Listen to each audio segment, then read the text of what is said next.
when I actually plucked the first string, I thought I was hearing the sound from heaven. It was just so beautiful, and it's ringing, and talking about that just brings tears in my eyes. It was just so emotional. I want to learn something from my peers, some like tips, some from them, and understand their background as well, and understand their progress, because some people actually start from me and they go really far, even though like they have full-time job, they have kids, and I want to know how they do it. Lovely. Some amazing thumb work there as well, Dee. Wowee. I hope you're proud of me, because I'm very proud. Very proud. Were you thinking about it all the time? Heather's going to watch this. Yes. I was like, I hope she sees us. I did see it. It was very good.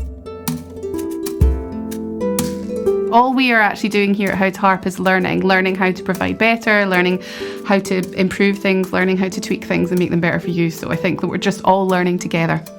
Oh, yes, I agree.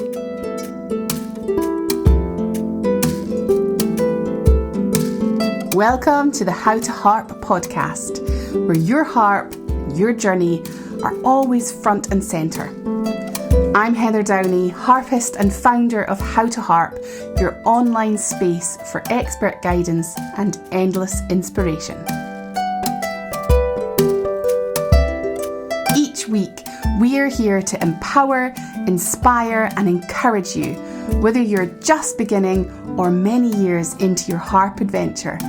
From chats with world-class professionals to real stories from everyday harpists, to practical tips you can use right away. This podcast is all about helping you feel happy, confident, and fulfilled with your harp.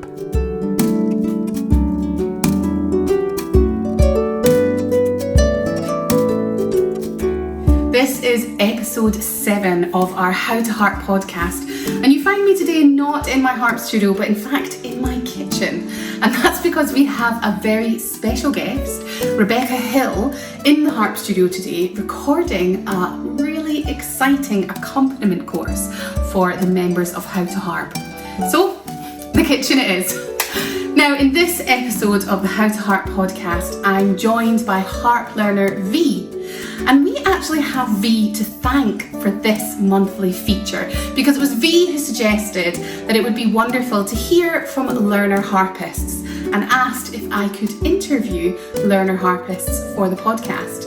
And so, of course, V had to be one of our guests. Now, in this conversation, she shares her harp journey with us, from the very first moment of touching those strings to sharing her harp with others and the joy that it's bringing her, and to where she is in her harp journey now, fitting in that harp practice around a very busy life and work schedule. She's going to share her highs and lows with us, and she leaves us with some really special tips that she wants to share with other learner harpists. Let's jump in. Hello V, how are you doing today? Hi Heather, I'm very well, thank you. I'm excited, a bit nervous, but I can't wait. It's going to be great. We're going to have a great time. Don't worry, just settle yourself in. Thank you. So we're going to start with you the same way we start with everyone else. Where did it all begin? So I know you haven't been learning the harp for many, many years, but maybe you can start with what drew you to the harp in the first place. It's a funny story. I always say that I'm a victim of marketing. So basically, in my local area, we have a Facebook group, and there's this teacher who teach multi-instruments, and she was just saying, I'm offering lessons in different instruments, and I was actually interested in playing the cello, but she also has a harp. And I thought, it's not going to harm me to do another trial of the harp. I don't think I will do the harp. It's something very far away. You don't see them in normal life. It's just something, I don't know, it's far away to reach. Mm-hmm. But I thought, just give it a try. So the cello went as a disaster. Couldn't get intonation right. Bowing was awkward. And then I thought, harp wouldn't go well either. But when I actually plucked the first string, I thought I was hearing the sound from heaven. It was just so beautiful, and it's ringing, and talking about that just bring tears in my eyes. It was just so emotional. And then so I thought, you know what, I want to play the harp. And there's a lot of barriers, especially the financial barrier.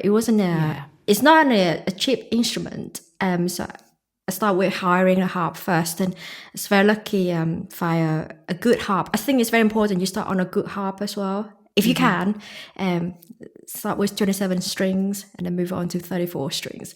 But anyway, so that snapshot, that's how I got into the harp, and I just love it so much. So I was very grateful for that opportunity.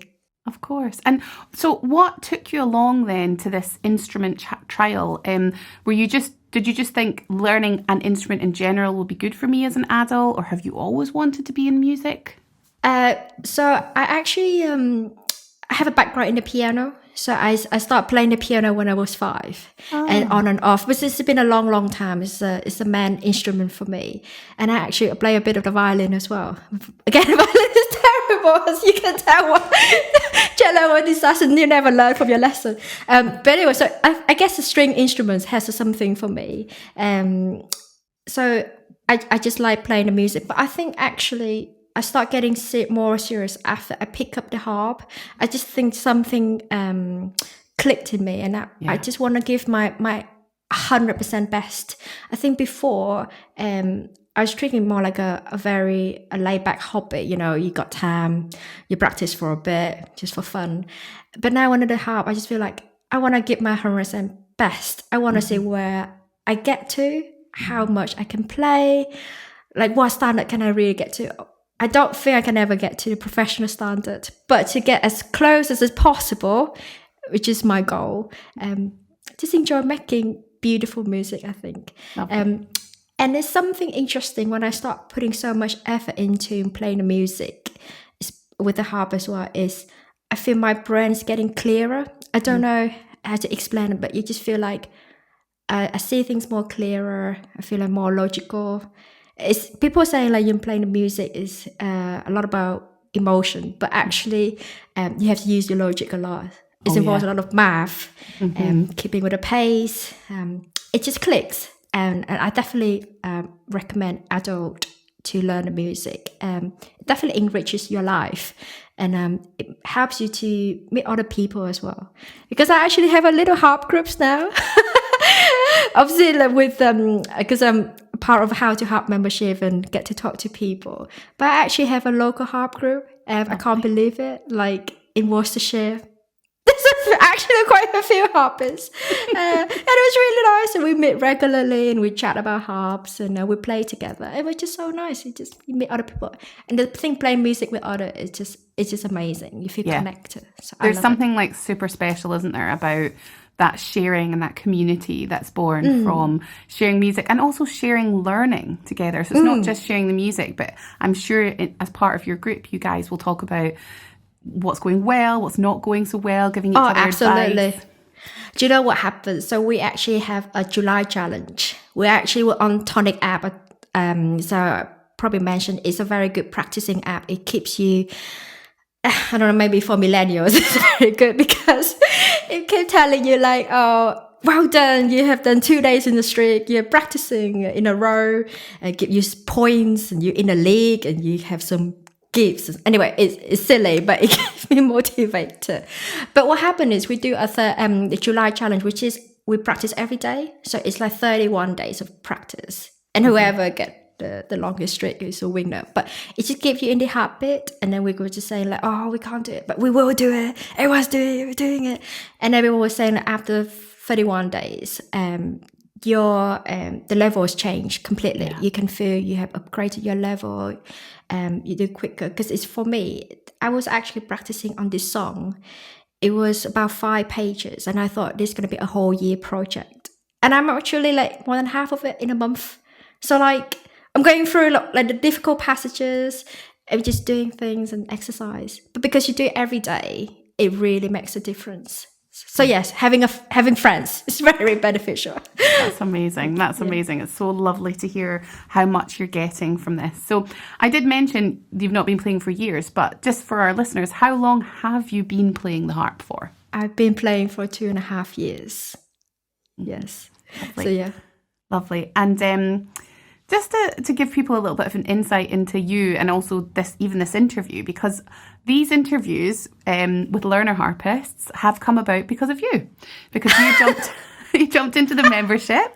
In the How to Harp membership, we have a space for people to make suggestions, and V jumped into the membership and said, hey, how about you interview some people who are learning the harp that we can really identify with? So I'd really love to hear why you suggested that and what you hope to get out of these interviews.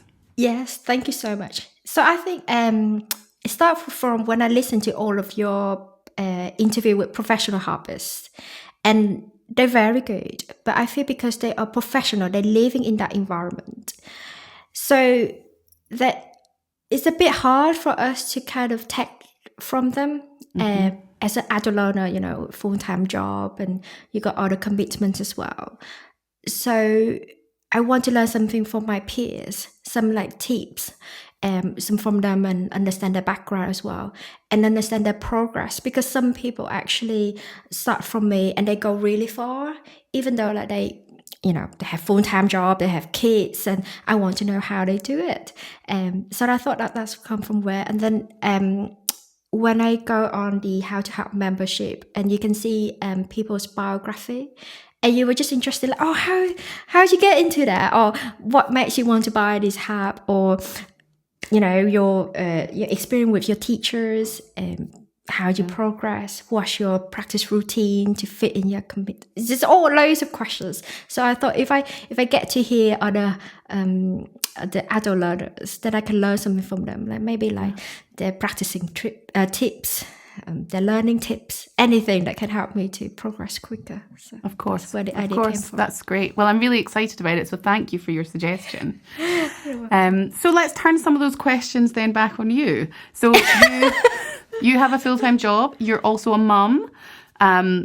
So you've got a lot of busyness going on, and yet here you are, 2.5 years, still playing the harp, doing amazing. 1 month to learn half a 5-page piece. That's no mean feat. So how do you do it? How do you fit in the practice? What exactly is it you're doing day to day? Okay, so my routine depends on my child. She's a bit like a boss. I know it sounds a bit terrible. You should center your work around her, but actually it's the other way around. So, it's very important that her well-being is very important for me. So because of the way that she develops, it will be different schedule and everything. So I have to fit them around. So it used to be like if she goes to bed early, then I can have an hour for myself afterwards. But now, because she goes to bed late, I actually have to get up early at 5:30 or 6 o'clock. Wow. And then I can have a bit of time for myself to actually do practice. So my routine is very important actually, because I learned it from you as well, Heather, about you saying about doing warm-up. So actually from 5:30, about 20 minutes I did yoga. So you have an app and do yoga, because it helps with stretching your body, which is really, really good. I love it. And it's good for your mentality as well. So start getting into it. And then practice routine, warm up, scale, and the stretchings with the fingers, and then exercises, and try to find the exercise with the piece that you do, which is very important. I like to mention this one because the piece that I'm working on, they have 2 complicated passages, which is quite interesting. Before, when I practice my music, I never look at them as a whole piece. Like a whole overall picture. You step back and you analyze it. But now, for some reason, probably listening to a lot of teaching, then I realized it's actually very good. You look at it as a whole thing first, and you recognize which one is the hard bits and which one is the easy bits. Because my mistake before is I just go from the beginning to the problem part, and then go back to the beginning into the problem part. So my beginning is always good, and to the problem part is terrible. Yeah. So now I've learned from that, and I just only focus on a very difficult passage first, I don't know, I might jazz it up for a bit. But yeah, so with the difficult passages, and now I actually contact the author. So it's very lucky she's a living author, playing a very modern music here, and ask her like, what sort of warm up exercise that I can do for this passage, or just the name of it. Then I can go to How to Harp and maybe ask if they have something similar like that. And then she was very kind to send me actually her exercise. So then actually doing the exercise, and it helped me to progress through that passage very quickly as well. Something I thought it would take me months. It's actually take me a month to actually go through it well. And I think I'm sure with time I will do it well, hopefully. Yeah, that's amazing. That's amazing. Yeah, so that's my practice. So you start with some yoga stretching. Great to start with that. Then you do your warm-ups, which include, stretching your fingers, but also warm-ups that are linked to your repertoire. Yes. And then you move on to your repertoire. So how many pieces are you generally working on at a time? As for I'm so greedy. Aren't we all? I have to try my best to contain myself. So my goal is always to have a one piece that stretch me. So just a bit above my level, but not too crazy, because that will demotivate me. So just a little bit of stretch. So that's why the 5-page piece came into play, and I enjoy it as well. And then a piece that is just about my grade, just the right for my grade. Just so there are some technical things I can do. Again, I have to enjoy it as well. And then I play something really below my grade, like grade 1 or beginner, really, really beginner, just so I can just go through it right away, and I have a feeling I completely accomplished something very easily, and just make me like, I can do it. Again, I have to enjoy that. It's very important that you have to enjoy all the pieces. You can't really just do the thing because you think it's a great challenge, but you have to really like it. Otherwise you can't do it. So Absolutely. that's kind of 3 pieces that I do. Well, 2 pieces. The thing is to keep practicing and complete, and the other thing is more indulgence. Like, I can do it. I love it. That indulgence at the end, is that the wrap up of your session, or do you do anything else to kind of wrap it up? Yeah, indulgence. Yeah, kind of all of easy pieces, and then I play the piece that I've completed before. So all of the long pieces again, just to have a feel of it, and then I can start singing as well. So some pieces like really easy, then I sing along, and it's just really nice. Lovely. So yeah, that's why I wake up early, so I have a bit more time to do it, because that takes about an hour for practice if you want to do all of that. Of course. Yeah, that's amazing. That's really great. So you've been learning for 2.5 years. You've obviously learned a lot about what works for you. And so I'm wondering, like, how do you feel you learn best, and how have you worked that out? What's brought you to understanding yourself as a learner? Oh, that's a very good question. I think what happened is because I took the time to reflect from when I was doing my piano. So I didn't progress very quickly with my piano. I mean, I'm about grade 5 at the moment. But with all of the time of the years that, I'm 36, and if I start from age 5, I should have gone a bit further than that. So there was something about me saying the traditional approach wasn't for me. Mm-hmm. Something about, you just stick to your teacher. You don't do anything else outside from learning from your teacher. Just stick to one routine. Something about it telling me this is not for me. Yeah. And so I was very grateful when I joined How to Harp, and I had a chance to talk to you, because you were sharing with me all of the routines, and I think there was opportunity you give me to talk to you, ask you all of the questions. Did you remember? I kind of like, I do remember. I remember this very well, V. Oh, it didn't make me feel bad. But yeah, so I just feel like, so my style is about asking questions, I think, is to like find out all the answers. How do I get there? I guess first you want to know where do you want to get, and then how do you get there, and what support can you get? And then I realized that like peer support is very, very useful for me, talking to other people.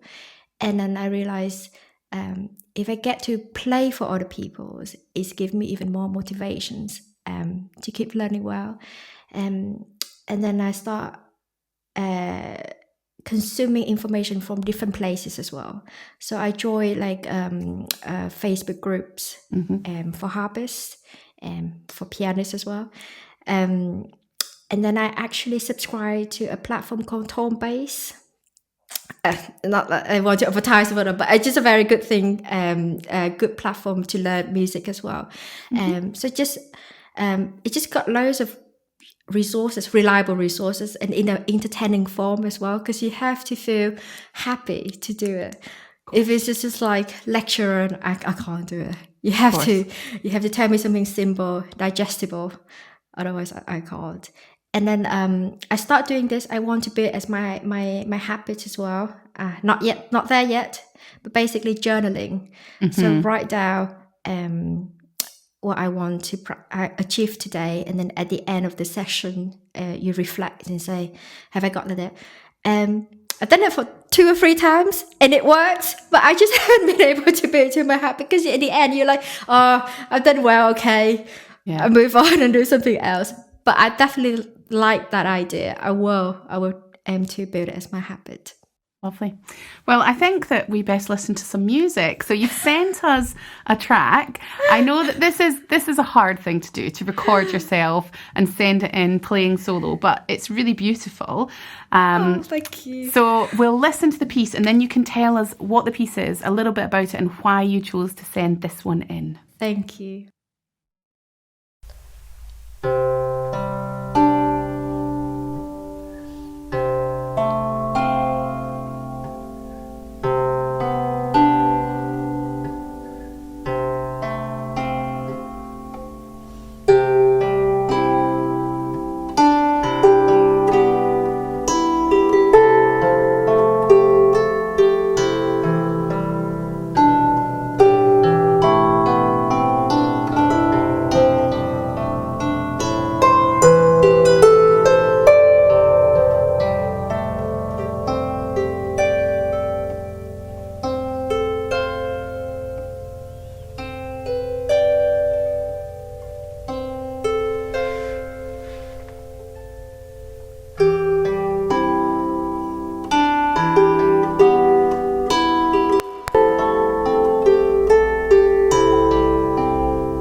Some amazing thumb work there as well, Dee. Wowee. I hope you're proud of me, because I'm very proud. Very proud. Were you thinking about it all the time? Heather's going to watch this. Yes. I was like, I hope she sees us. I did see it. It was very good. So tell us about the piece. Thank you. So that's a piece called Letha. I hope I say it right. It's from by Anne Goddard, if Crosby Goddard, yes. I learned about that song about a year and a half ago. So basically, I was just in my first year of my playing the harp. So it's a very beginner level. But when I heard that song on YouTube, and I thought, oh, it's so beautiful, and I want to play it. And I got it, and I was like, okay, I'm going to play it. And you know what? After 3 bars, the 4th bar, and I was stuck. And I was like, I can't go. And I was like, what to do with the fingers? Like, I don't know what is, I don't even know about shapes at that point, anything. I learned by myself. And I was stuck, and I was like, oh, but I don't want to drop it. I don't want to start something and drop it. I want to complete it. And so I contact Angela, because I was on How to Harp, and Angela is a tutor there, and she's able to give me a session. And then she taught me a very simple exercise, 1, 5, 8, 9, 10. And just a very simple like that. And I walked through those passages like Wonderful. in a week. I tell you, like, I kid you not, like, it was so quick just to do a simple exercise, walk through it. And then, it was a 5-page song again, a 5-page song. And I was able to go through it in 3 months. But I still want to keep working on it. It's a song that I feel like I haven't got there yet. I'm not completely satisfied. I want to add more dynamics into it. I want to make it more interesting. So I'm still working on it. It's a in-working process. But I thought I want to share with you, but just saying, just because you go through a song doesn't mean it stops there. You grow with it and and I keep improving on it. So yes, I thought it's just a nice song. It's a nice tool to share as well. It's a bit of story behind it. It was beautiful. Absolutely beautiful. So you touched on something there that I do want to ask you about, and that's your ambitions. You've actually also spoken a little bit about your ambitions earlier in this interview too, but I'm interested to know your ambitions, or maybe some people would call them goals, not just in the long term, but in the short term. So can you tell us what you're hoping to achieve in next month, and also what you're hoping to achieve in the next 5 years? Yeah. Oh, thank you. So in a very, very short term is to complete that song I was talking about, the 5-page piece. Actually, when I talk about from the beginning, when I was starting my my harp journey, I said in 5 years I want to play at a care home.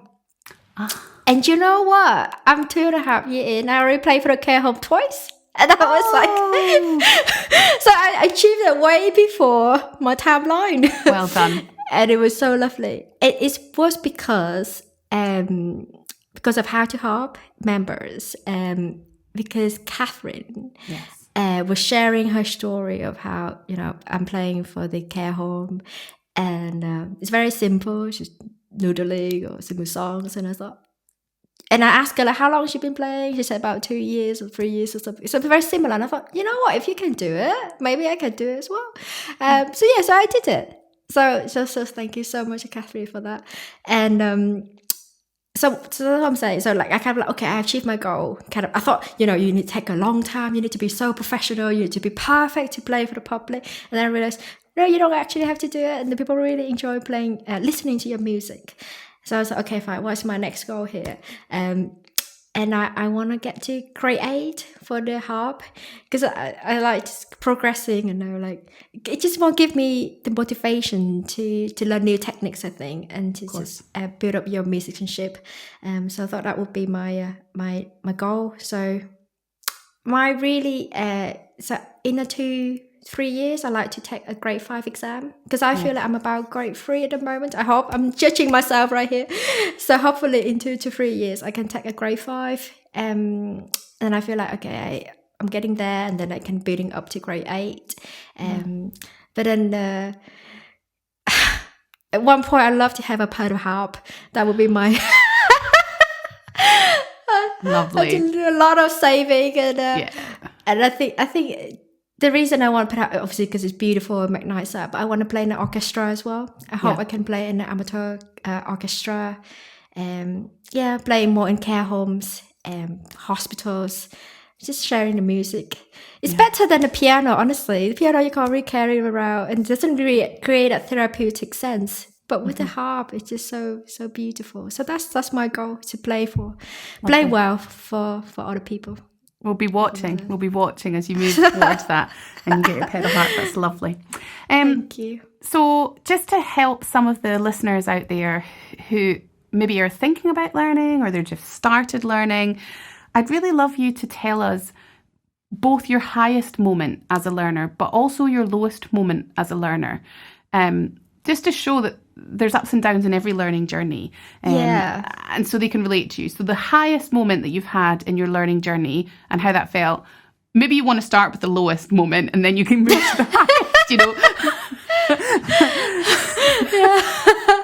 I think probably 2 lowest moments, because the first one was because when I play, I try to record myself as well.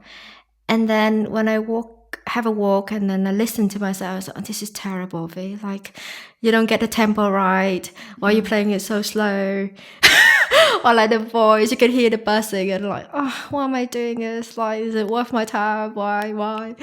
And then I talked to my husband, and my husband said, you do what you enjoy, V. It doesn't matter. It's just, if you enjoy doing it, to keep doing it. And along the way, you enjoy the journey.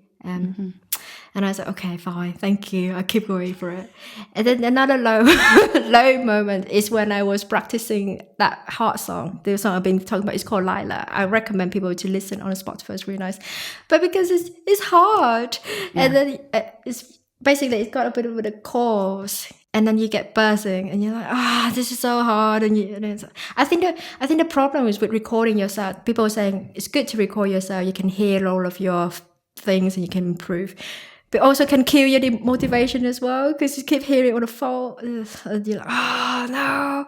Yeah. So I try to keep it as a balance now. I just record when really, really I want to record it.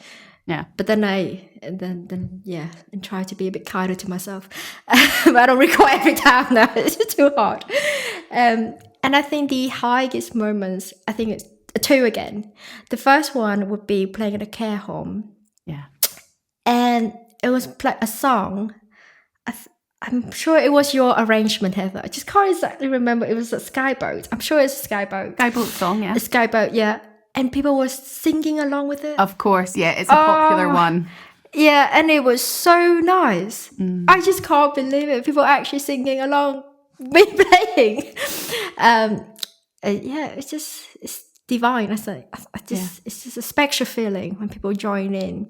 So that was and I just realized, this is why I'm doing what I'm doing. I'm playing music. And another, the highest one is I was competing in a music festival. So if anyone who's in the Midlands, you should, in the Midlands in England, you should try this festival called Leamington Spa Competitive Festival. Okay. It's open for all ages, adults, adult children, mostly for children, but I also attended. Why not, right? Why not? It's good for me, good for practicing performance. So they got educators as well, and they're all professional harpists, and they give you really nice constructive feedback to help you to progress. So I highly recommend it. But anyway, so yeah, I play at the festival and get to play in front of people and receive comments. And I thought it was really nice. It's just putting myself out there. So lovely. Those are such lovely moments to hear you share. Really, really thank you for sharing those. Now, you've mentioned that you're a member of How to Harp. We are so delighted to have you in the membership. You're a really active member. You're always getting involved, and we really appreciate that. So we'd love it if you could tell us what is your favourite part of the How to Harp membership. What's the best bit for you? There's so many good things about How to Harp. It's really hard to pick one. I like all of them. It's so hard. I think my heart says I like the community aspect of it, but I have to say is the education, the resource, the so much resource on the How to Harp membership was really, really good. I just love how the courses that you put out and how easy it is to follow through all of the short videos, because I don't have time to go on live courses. I'm very sorry. I would love to join you live at some point, but I just can't ever join you live. The time will come. I really hope so. So I have to always watch back and learn from it, which is really good. And I just love how you invite different tutors to give us a taste of different things, and I've learned a bit from them, and it just opened up my world, because again, you don't really see many harpists outside, and you realize actually there are a lot of them outside, very different kind of music as well. And I especially remember the section from Ben Creighton Griffiths. Yes, it's because he plays jazz so beautifully. And so it just gave me a bit of maybe one day I can play jazz just like him. Absolutely. So, absolutely. But yes, and I love your style. I just that's the resource education was the best bit. And then the second bit with the community is everyone was so kind, very willing to answer anything. I love a circle app. So easy now. To just go on and see what people are talking about, and people ask questions. I ask questions and people respond right away and see everything in one place. So yeah, brilliant. I love How to Harp. I think you guys doing a fantastic job. Thank you. Keep improving. That's the key thing, and listening to us. So that's great. So thank you. Well, we're all learners, aren't we? Like all we are actually doing here at How to Harp is learning how to provide better, learning how to improve things, learning how to tweak things and make them better for you. So I think that we're just all learning together. Oh, yes, great. So we're going to wrap this up. And I'd love you to finish up with your words of wisdom. And I know that you've got it in you, V. I know you've got those words of wisdom in there. So what would be your one big piece of advice for harp learners out there? What do you want to tell them?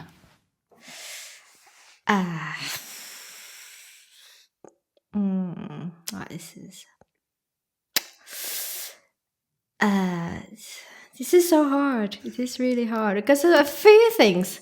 Can I just give them maybe 3? Yeah, go on. And then they can pick one, because there's some might be fit for others, but they're not fit for others. Definitely play with others.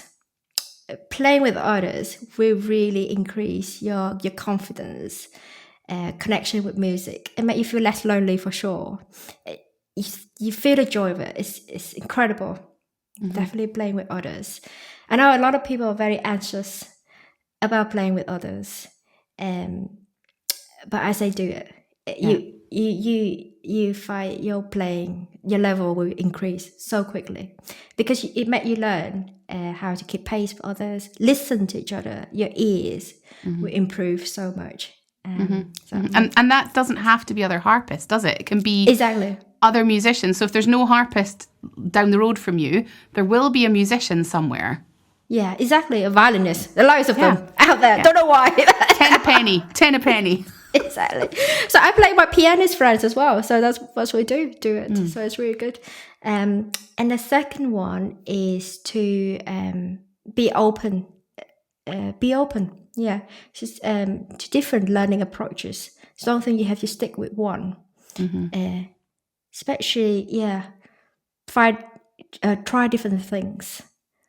I think that would be my advice. And the third one is be consistent with your practicing routines. I just find that playing I know it's very hard for people to play every day. If you can, I think 5 minutes or even 10 minutes will make a difference, a huge difference. You don't do 1 hour is crazy. I know I do 1 hour. But if I can't wake up at 5:30 or 6 o'clock, I definitely would just stick to 10 minutes or 20 minutes. But it make a difference. Your fingers, it's all change. So yeah. Another one thing. I know what it is. It's very important. Don't think that you are when you play with in the public. Don't think you're performing, but think you're sharing your music. Because it changes your mindset completely. If you think you bring it to this party, let's say you're sharing your food, but you're sharing your music, it will reduce your anxiety significantly. You just think, I'm here to enjoy the fun, I'm sharing the music. So, that's what my wisdom then. I found it. It was perfect. It was great wisdom. V, thank you so much for taking the time to chat with me today. So it's been delightful. And I know that lots of people are going to really appreciate your honesty and the suggestion of these interviews. So I hope you enjoy everyone else's. I do. I hope everyone enjoys as well. Thank you so much for having me. I never expect to be interviewed. This is my first time to be interviewed. So thank you so much. It's been so kind to me.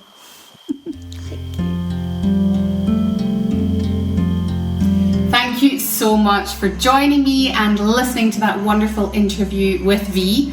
I am still in the kitchen, but of course I do want to say a big thank you to V for sharing her lovely journey, and of course for this whole series of learner interviews on the How to Harp podcast. Now next week I'll be flying solo for a little harp tip, and I'll be asking the question, when is it too early to start playing Christmas music? Now, spoiler alert, it's never too early, and I'll explain why for all of you next week. I hope to see you then.